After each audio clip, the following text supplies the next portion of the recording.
Michael Jordan once had a bad playoff game. Yes, he did. Several, actually. Michael Jordan once went 11 for 27, couldn't hit a three-pointer, 0 for 4, 22 points against Utah. The next game, he had 38 points.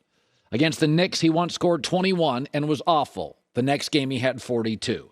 He once had 17 in a playoff game against Orlando, and the next game, he had 45. The greats always bounce back. Luka has been the center of attention since he was 14 years old on every offense. So he tends to read defenses and then attack and manipulate and pivot the next time he faces them.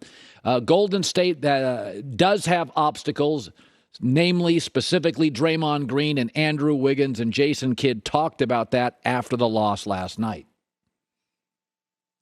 Yeah, they did a really good job. Wiggins picking them up full court. They were, boxing one. They went zone, but they did a good job. You got to give them credit. Wiggins did a really good job. We understood coming into the series that we were going to see that. We'll go back and look at the video and see what we can do better. I also think Golden State is one of the better dynasties we've had. If it was not for Andrew Bogut getting hurt, Draymond Green suspension, and the team physically falling apart, they would have won 5 straight NBA championships. They've had bad luck. The Patriots could have won every Super Bowl or lost every Super Bowl. The games were either way games. This team, when healthy, has blown out a lot of teams. In fact, Steve Kerr has never lost a playoff series. I think the guys told me this morning, like to a Western Conference team. If you just start looking at it, if they win this year, and I do think they're a big matchup problem for Dallas, and I picked them to win in 6, they should be favored over Miami. I mean, Steph, Clay, Jordan, Poole against undrafted guards is a problem. I think they're very unique, and I think they're the right kind of dynasty. Not all dynasties are even. The Patriots were efficient but personality-less. Same with Alabama football and the San Antonio Spurs. Not big, flashy personalities, not outspoken people, very much about the culture and the system. But the Showtime Lakers, Shaq and Kobe Lakers, the Heatles, the Warriors, you've had some dissension. You've had polarizing players. I think they're great for basketball, and I think they've been underrated. They've gotten really bad breaks. I mean, nothing against Toronto, but that was going to be a 4 or 5 game series. And everybody got hurt. Clay got hurt. Steph got hurt. I think Kayvon Looney got hurt. Everybody got hurt. So this is a series in which we'll see how it goes tonight. Miami and Boston. I felt this way watching Boston, and I really do feel this way. Boston has to win this series, or they're going to have to make a move. Keep Jason Tatum, and I would probably nothing against Jaylen Brown, but we've seen the Tatum, Brown, Marcus Smart run now for like 5 years, and they're all just better versions of what they were 5 years ago.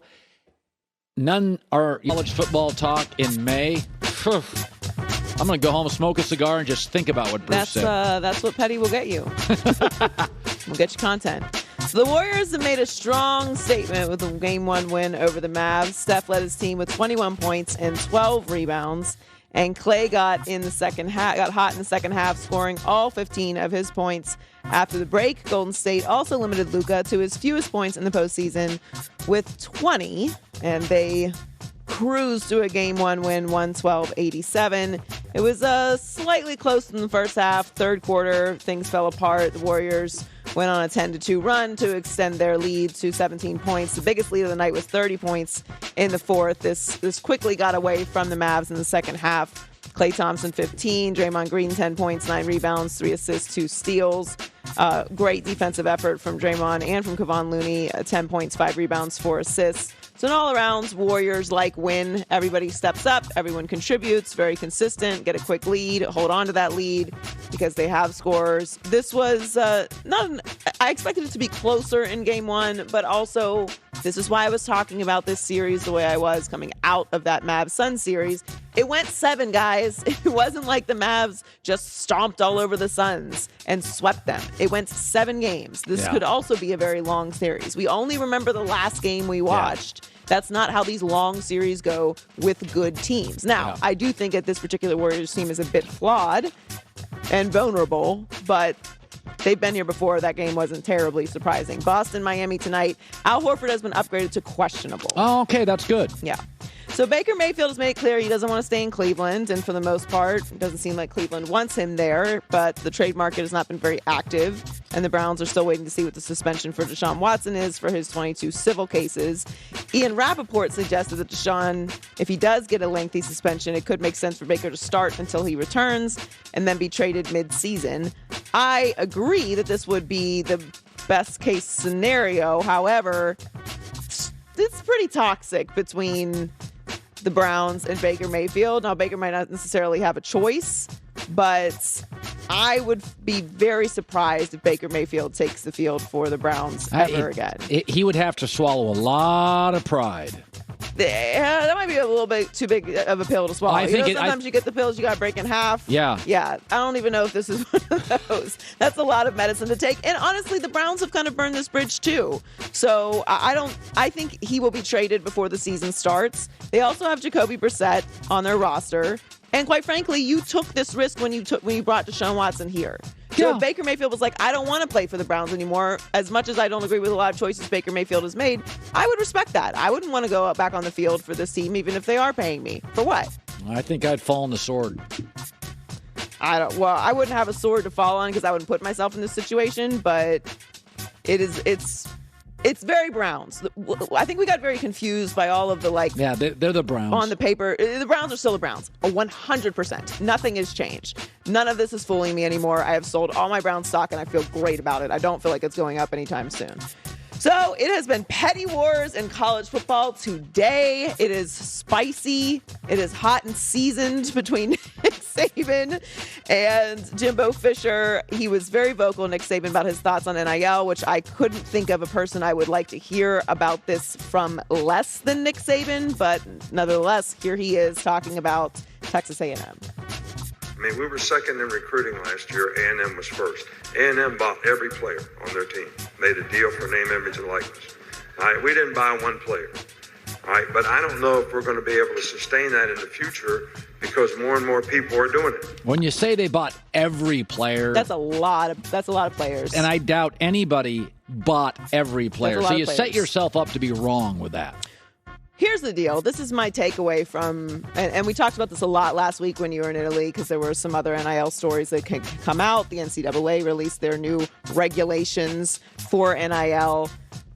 There's a couple things to take away from this situation. One, I have zero, and I mean no, empathy whatsoever for these coaches who are making millions of dollars to be paid to do what they do for a change in the sport. Cry me a river. I don't care. Hire some more assistants. Hire some financial literacy people. I don't have any patience for this. You have to do more work now. Yeah. That's what you're paid to do. Sorry about it. Yeah. This was an inevitable change that was coming. Everyone knew it was coming. The NCAA completely ignored it. And now it's a little hectic. Like anything else in life, it will correct itself for multiple reasons. One, rich people don't like to spend money on things that they don't get anything from. There is no guarantee that you could spend $10 million on an entire roster for Texas A&M that they're going to win a national championship game. And what do you think is going to happen next year after they don't win a national championship game? I bet I'm not running them another check for $10 million. That's what I'm not going to do. Yeah. So this is all going to correct itself with the massive amount of money that's being thrown out there. Men are very funny. Men overreact to everything. I've seen this in politics and sports. I see it in the media, the non-media. Why do we overreact to everything? Last night, my daughter was freaking out a little bit. But she's young, right? And she had a very hard day at work. And I said, go listen to some music. Go work out. Tomorrow can't be as bad as today. And then she said, Dad, thanks. And I'm like, but she's young. When I see 40 and 50-year-old guys yelling and screaming, y'all get it's going to correct itself. It's like the weather. Life is like the weather. You wait about 36 hours and you got a new front. Come on. I have a hard time getting getting on that level of hysterical with people who have benefited from things being a certain way forever. It's changed now. And here's my biggest takeaway. Since nobody can seem to quantify what the actual problem is, other than we have to do more work, which I don't care about, I don't like, and you're this way as well, I don't like problem people. We can have problems. We all have problems. What's the solution? Even if you don't have the solution, are you thinking of a solution? Are you trying to find the silver lining in this? Are you trying to find your way out? How can we benefit from this? Well, everyone's over here complaining. Why don't we figure out how to legally take advantage of this situation? If I'm a top recruit, I'm listening to what these coaches are saying. I'm seeing how upset they are at the idea that I could make some money in college off of the work, by the way, that I put in high school to make myself as good as I am, that these people want to give me money, by the way.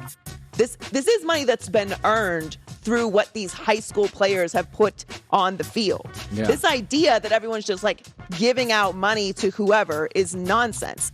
And the other layer to this for me that I'm really struggling with is everyone's focusing on the top 1% of the 1% of male sports. NIL benefits all college athletes, including the thousands of female athletes who play college sports. So when you make these regulations in order to control, let's relatively call it 1,000